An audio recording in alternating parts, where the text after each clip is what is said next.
Hello there everyone, welcome to the channel if you're new, welcome back if you are not. I am EDJ, and we have finally arrived to Actium, which might be my favorite battle led by Agrippa. Very arguably his greatest moment, though he obviously has much more greatness, in later life, but yeah, overall this is where Antony and Cleopatra are essentially kind of defeated. The fleet just a complete disaster, and once again the Chad Agrippa will prove himself as amazing as he is. I've been waiting for this, guys. We've been through a lot in this series, and you know what? I'm ready to really enjoy these last few. This and next episode are the last, so let's just get to it. Without any further ado, let us watch the Battle of Actium.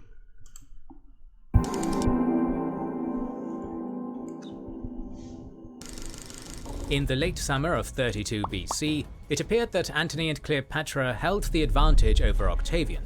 Their army and navies were of comparable size, but the resources of the east meant that Antony and Cleopatra were far better funded than Octavian, meaning that they would be able to fight a prolonged war more easily.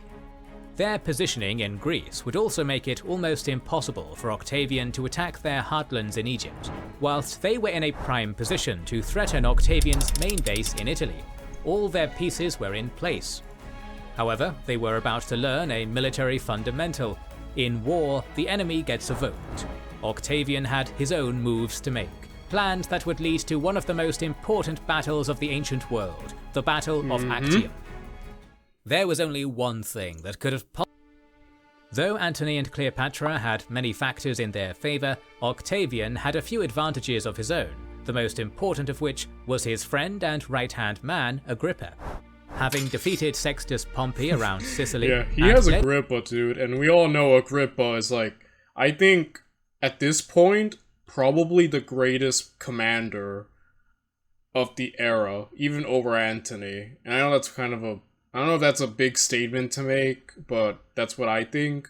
So, he has a secret weapon. You might have great funding, but I have Agrippa, Mark Antony, and that's enough to turn the tide of war. In a successful naval campaign in the Adriatic, Agrippa was undoubtedly the most talented and experienced Roman admiral of his time, as was signified by the naval crown gifted to him by Octavian. Octavian was well aware of his limitations, as well as the talents of his friend, and so was more than willing to allow Agrippa to take the lead in planning the campaign. It was clear to him that attacking Antony's navy at Actium head-on would be ill-advised. Their defensive position was simply too strong, and the fleet too large. At the same time, Agrippa could not risk transporting the entirety of Octavian's army across the Adriatic with Antony's ships so close. Years earlier, Julius Caesar had found himself in an almost identical situation, with an enemy fleet thwarting his ability to cross the Adriatic in force, and had only eventually succeeded in doing so thanks largely to the incompetence of his opponents. However, it was unlikely that Antony would be as clumsy, particularly considering that he and one of his lieutenants, Ahenobarbus, were veterans of fighting in these waters. Agrippa would need a more cunning strategy. Rather than confronting the enemy directly, he instead planned to slowly choke them into submission.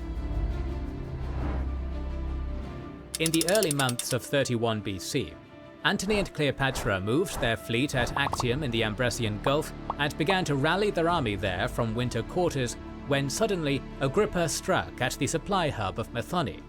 The precise details surrounding this crucial event are unfortunately somewhat scarce. However, small references and comparisons to other similar assaults have allowed modern historians to piece together a likely narrative. Methone was an important link in Antony's supply chain, and so had a significant garrison under the command of Bogud, the king of Mauritania, a talented and experienced soldier, as well as a one-time ally of Julius Caesar. However, it is likely that Antony had his best troops picked out for the invasion of Italy, so the garrison likely consisted of auxiliaries or irregulars, rather than legionaries. Given that any attack on Methone from the sea would require significant coordination and discipline, Agrippa, on the other hand, would have selected an elite force for the assault, likely consisting of roughly 50 ships with 5,000 heavy infantry.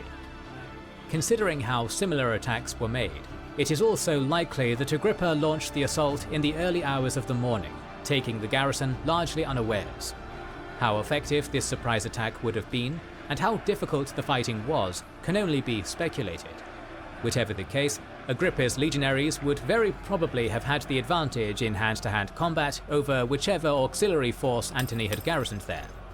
King Bogud was killed during the fighting, and the city quickly fell to Agrippa. It was the kind of bold strategy that Caesar himself would have conducted. Indeed, modern historians often consider it to be one of Agrippa's greatest achievements, and Barry Strauss ranks the taking of Methone as one of the most daring and risky attacks in military history. Bold, intelligent, man, Agrippa's got it all, dude.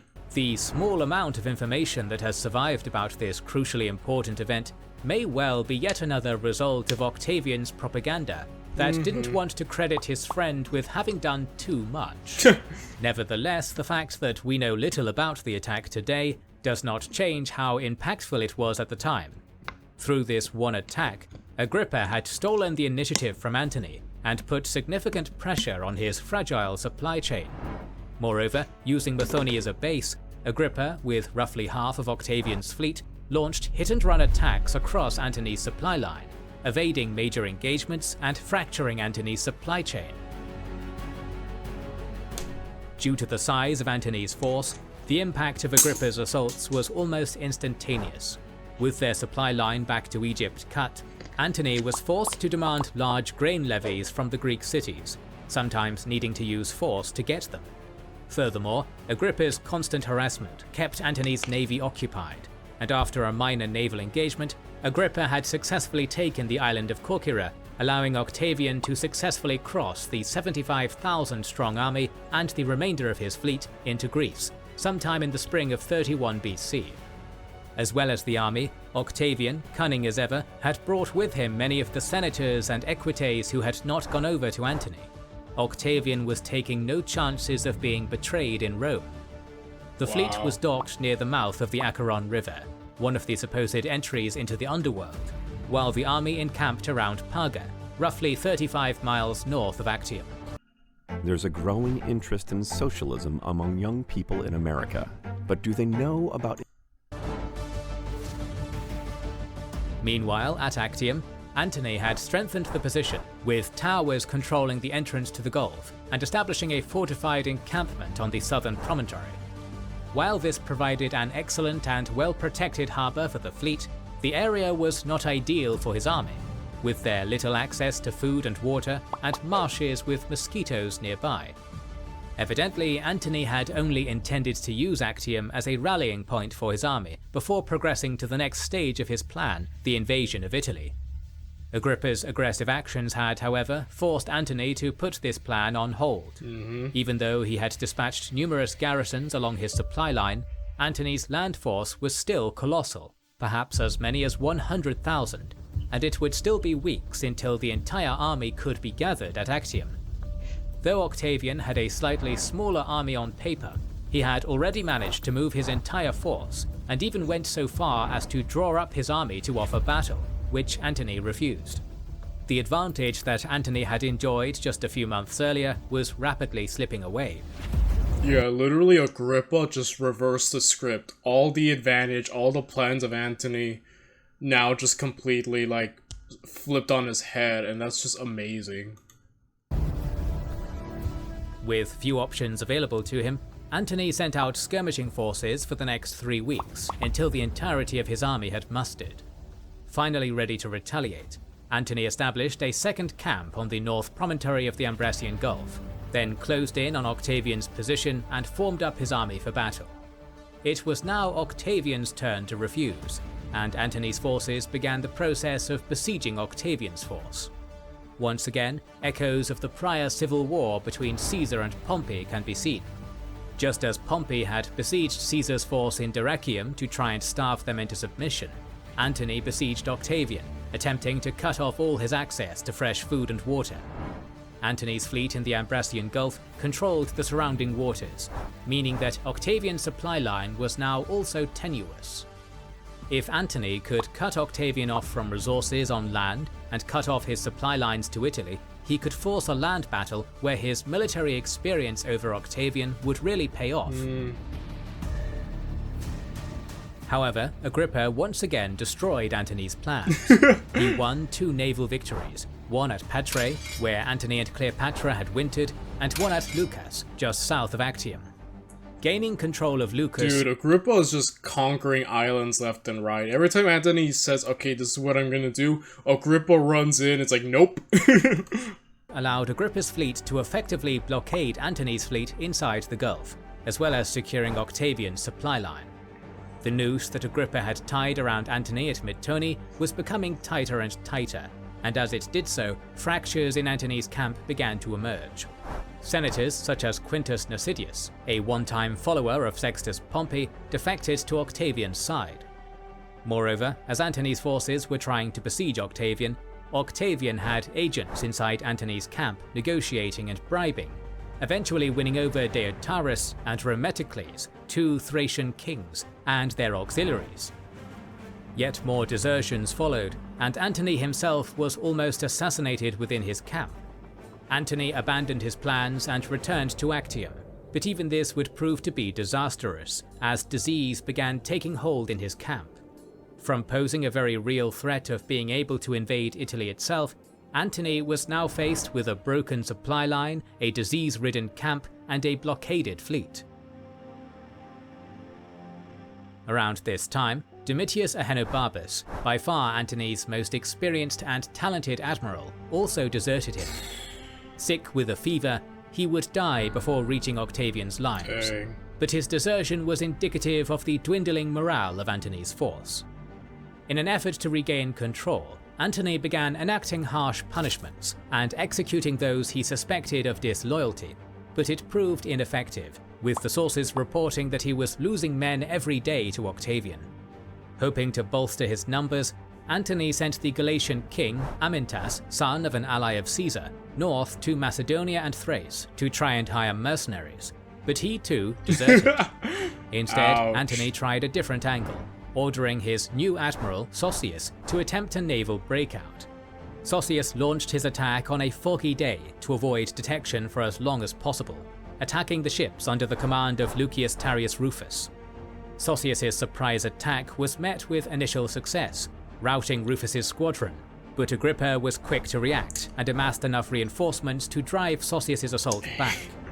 Agrippa is carrying this. He is owning this, dude. Like, he's making Mark Antony look like a chump. By this point, likely August of 31 BC, Antony would have known that his position was hopeless. The size of his army and the composition of his navy all show that he had originally planned to invade Italy. Such a strategy relied upon him being able to keep the initiative and move his force quickly in order to not drain supplies. Instead, Agrippa had taken the initiative from him and kept his colossal force barricaded in one small area. Desertion and disease had already crippled Antony's force, and every attempt that he made to break out or force a battle had failed. Some of his subordinates advised him to abandon the naval campaign and make a break for Thrace and Macedonia with the army to continue the battle. Antony knew, however, that this was not an option. With the sea conceded to Octavian, Antony would be commanding an army with no supply lines and would eventually be picked apart. With growing desperation, Antony settled on one final gambit. With his ranks thinning dramatically over the last few months, Antony recalled all his legions to the camp in the south, manned what ships he could, roughly 230, burnt the rest, and drew up his battle plans. Exactly what Antony and Cleopatra had planned at this point is hard to say. Some think that they were planning to break out of the blockade and flee, some that they were preparing for a battle, while others think that the plan was flexible, perhaps built around an idea of a breakout, but able to pivot towards a battle of annihilation if things were going well. An overlooked point, however, is that it was at this time that Dellius, later to be a historian, betrayed Antony and went over to Octavian, taking with him the battle plans. As a result, it seems likely that whatever plans Antony and Cleopatra initially made, they changed them at the last minute, knowing that Dellius would have revealed their plans to Octavian and Agrippa. Whatever the case, on the 2nd of September 31 BC, around approximately 6 AM, Antony and Cleopatra loaded the treasury they had with them on their ships, gathered what was left of their navy, and drew them up in 2 lines across the bay. The first line consisted of 170 ships, Sosius commanding the left and Antony on the right, while the second line of I'm digging this music in the background. Yeah, sorry, I dig the music, like, hee haw haw, just in the background. It's a shame I sometimes have to mute these background things because the video gets copyrighted, but the music is outstanding. It, like, really adds to the atmosphere, you know? 60 Egyptian ships was commanded by Cleopatra. In total, they would have had approximately 40,000 crew, 20,000 marines, and 2,000 archers. Our sources claim that Antony's fleet consisted of gigantic ships, while Octavian's were far smaller, a David versus Goliath situation. This idea persisted for centuries, but modern historians, mainly thanks to the archaeological work of Dr. William Murray, now dismiss this as propaganda. Murray's research shows that while Antony did have some large vessels, ranging from 6s to 10s, as in the number of tiers of oars, these would have likely numbered no more than 30. The vast majority of the fleet was standard-sized 3s, 4s, and 5s, or triremes, quadriremes, and quinquiremes. Octavian's fleet, meanwhile, was mostly the same as the one that had triumphed over Sextus Pompey. Part of the reason for this fleet's success had been the size of their ships compared to Pompey's small vessels.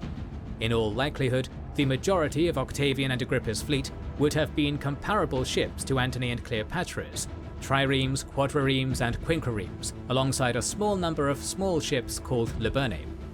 Octavian's propaganda then overplayed the number of these smaller ships in order to make the battle more dramatic. This 400-strong fleet now stretched across the bay in front of Antony's forces, Octavian on the left and Agrippa on the right. The fact that Agrippa was given this traditional place of command shows that Octavian was relying upon his friend to win the battle. Octavian knew what his strengths were, and he knew that battlefield strategy was not one of them. You have to respect a man who knows his strengths and weaknesses, and he doesn't need to be great at the military, you know, because he has Agrippa there. Literally, Agrippa is his sword, in a way, and thank goodness Agrippa was, like, homies with Octavian. It would be terrifying if Agrippa went rogue, right? Someone as intelligent as him. Like, Octavian lucked out having Agrippa as his, like, friend. He lucked out hard. For almost 6 hours, the two fleets stared each other down, each waiting for the other to make the first move. Eventually, Antony's fleet made the first move, advancing cautiously, while Agrippa, in response, bent the flanks of his line forward, forming a crescent formation that threatened to surround Antony's fleet.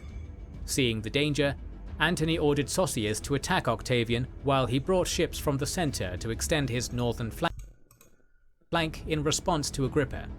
In response, Octavian's ships back-paddled, drawing Sosius's ships further out of formation and tiring the rowers.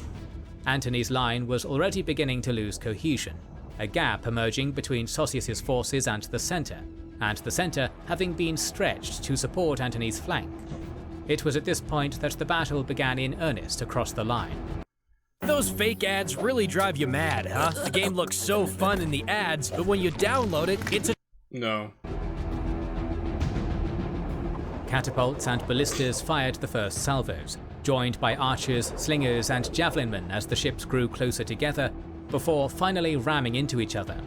Utilizing their greater numbers, Agrippa and Octavian's ships would exploit gaps in Antony's line, and use multiple ships to attack one of Antony's vessels from numerous sides, grappling them in order to keep them in place. The result was almost similar to mini-sieges, Antony's ships being assaulted from all directions and trying to fend off the attackers. Meanwhile, the lighter liburnae of Agrippa and Octavian would dart among the larger ships, ramming when possible and quickly disengaging, looking for targets of opportunity. It was a brutal battle, with neither side seeming to be able to gain an advantage. And then, everything changed. When the Fire Nation attacked, Cleopatra's squadron, which had so far not engaged at all in the battle, suddenly darted forward. With both sides engaged across the entire length of the line, Cleopatra led her ships through a gap in Agrippa's line unopposed So she just and made leaves, for huh? open sea. Antony, having seen the maneuver, quickly transferred into a smaller ship and followed in Cleopatra's wake. Many of Antony's ships attempted to follow, throwing various bits of weaponry into the sea to try and make themselves lighter. Some were successful, but others were surrounded by Agrippa and Octavian's forces and captured or destroyed. It is often thought that the battle ended when Antony and Cleopatra left the battlefield, but in reality, much of their fleet continued the fight for hours afterwards. In fact, they put up such stiff resistance that Agrippa and Octavian gave up trying to capture the ships and resorted to setting them on fire. Those on the lower decks were effectively trapped before suffocating in the smoke, whilst those on the upper decks were burnt alive or leapt into the water. Oh, that is awful. That is so awful. They either drowned, or, at least according to Cassius Dio, were eaten by sea creatures. By 8 PM, the battle was over. The obvious question that needs to be asked is why Cleopatra did what she did. Yeah, that's one of the big questions I've always heard regarding this battle. Cleopatra just leaves. And it's like, why? But man, talk about an astounding victory. Agrippa essentially reversed their ambitions to invade Italy, completely cut their supply line, trapped Antony's numerically superior force, and leaving them vulnerable to starvation and disease. Just everything Antony planned was completely destroyed by Agrippa. Just outstanding victory. Great victory. Agrippa, genius. Just a genius. As we should expect, the ancient sources for the battle dismiss her as a coward, a result of her being a foreigner and a woman, while they paint Antony as a lovesick fool who lost his courage upon seeing his lover leaving the battlefield. My gosh. While this is possible, it relies purely upon sources that we know were misogynistic, xenophobic, and actively pushing the narrative that Octavian approved of. As a result, modern historians have suggested other possibilities. Barry Strauss, for example, thinks that it is a certainty that Antony and Cleopatra had planned the move together. In his opinion, Antony knew that his situation was dire and that he had little chance of winning, so he committed to saving as much of the fleet as possible. If this was indeed the objective, then it would have to be said that Antony and Cleopatra were rather successful, saving maybe a third of their fleet as well as the treasury. It has also been suggested that Cleopatra was acting purely on her own initiative, that she considered the battle to be going against Antony, and rather than risking her ships needlessly, she made the decision to withdraw her forces independently. Antony then saw Cleopatra's squadron leaving the battle, realized that the battle would be hopeless without them, and so followed suit. Lastly, scientists have conjectured that Cleopatra's squadron may have been trapped in dead water, which prevented them from moving, and that by the time they freed themselves, the battle was already turning against them, and so they abandoned the battlefield. The truth is simply impossible to know for sure today. However, when one considers the strategic ability of Antony, the numerous breakout attempts beforehand, and the decision to lead the treasury onto Cleopatra's ships, Strauss's theory that it was a coordinated breakout appears the most likely. In any case, Agrippa had won yet another crucial victory for Octavian. It is a testament to Octavian's mastery of propaganda that the months-long campaign waged by Agrippa to strangle Antony's forces is given little attention, and that Octavian would be credited with the victory. Yeah. In reality, man, how much of everything is Octavian's freaking propaganda, right? Like, the last few videos have just been, here's probably what could have happened, but, Octavian propaganda. Man, but also, yeah, why would he want to make Agrippa seem too great, At that point, it's like, why not just have Agrippa be emperor? You know what I mean? I get it. And Octavian's obviously, he's the political guy, Agrippa's the hammer. Even though Agrippa's a genius on his own right, but, either way. the Actium campaign was Agrippa's masterpiece. Though fighting an enemy better funded and better supplied, Agrippa had managed to cripple Antony's gigantic force before it had ever taken to the battlefield. I know. By slicing its he was so cerebral, right? He just took it out before it could even actually be a threat, which is genius. Just arguably Agrippa's masterpiece, man. arteries at Methone and elsewhere along the supply line. Every move Antony had made had been countered by Agrippa, until Antony had been forced to give battle on Agrippa's terms. Agrippa was, however, happy to allow his friend to take the credit. Agrippa was a military man, Octavian a political one, and though Agrippa had achieved the victory, it was Octavian who would be able to utilize it to change the course of history. We will continue talking about the last war of the Roman Republic in the coming months, so make sure you are subscribed and have pressed the bell button. Please consider liking, And yeah, next video seems to be the end, so yeah, we've just witnessed the complete defeat, of Cleopatra and Antony, and now we're about to wrap up this masterpiece of a series with the final confrontation. So I will be seeing you all then, everyone. Bye.